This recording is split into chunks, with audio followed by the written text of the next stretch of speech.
Welcome back, everyone. If you remember in part 1, we followed Javier, a 30-year-old tech professional, as he transformed from a socially awkward office loner to someone who, finally, cracked the code on building connections. All thanks to Dale Carnegie's How to Win Friends and Influence People. Javier learned the importance of making others feel heard and valued. And guess what? It worked. People actually like him now. Or at least they don't avoid him at the coffee machine anymore. Progress, right? But hold up, Javier's journey isn't over yet. In part 2, we're diving into 2 more key chapters from Carnegie's classic. Chapter 3, where we'll learn the power of making people feel important. Hint, it's like social currency. And Chapter 4, the art of listening, because who doesn't love talking about themselves, right? Let's just say, Javier's about to level up his people skills, and you won't want to miss the hilarious way he does it. Ready? Let's jump in. Look at Javier. He's feeling good. He's got his new shirt, a smile, and the sudden realization that, wait for it, people actually like him now. Or at least they tolerate him. Progress, right? But just as Javier's about to savor this newfound social success, his boss calls him in.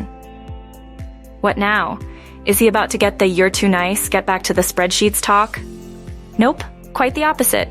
Turns out people have noticed that Javier isn't just a human calculator anymore.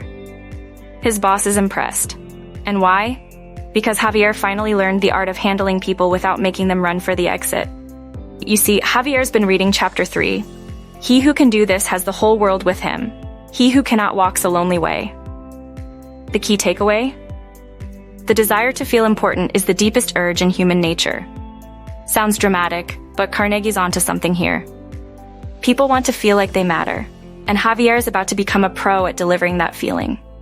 The chapter's all about something simple, making the other person feel important, like really important. So Javier does what any budding social genius would do. He throws in some compliments like they're going out of style. Great idea, Sarah. Love your input, Mike. And he's not faking it either. Carnegie warns us, flattery is counterfeit, and like counterfeit money, it will eventually get you into trouble. Javier knows to keep it real, and people eat it up. It doesn't stop there. Javier's learned another trick from Chapter 4. Do this, and you'll be welcome anywhere. The big secret? Be a great listener. Carnegie puts it simply, to be interesting, be interested. So, Javier's all ears now. Is he deeply fascinated by every detail of that museum trip? Probably not.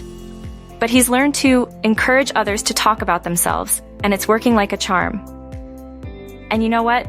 It works. People love feeling heard. Even if the ancient pottery exhibit sounds like the perfect cure for insomnia, Javier's colleague thinks he's a great conversationalist.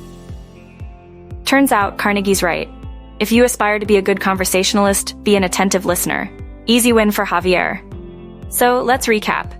Javier's mastered the art of compliments and is now a professional listener. His colleagues are loving him, and he's walking on air. The moral? Be genuinely interested in people, and they'll think you're a genius, even if you have no clue what they're talking about half the time. Look at him now.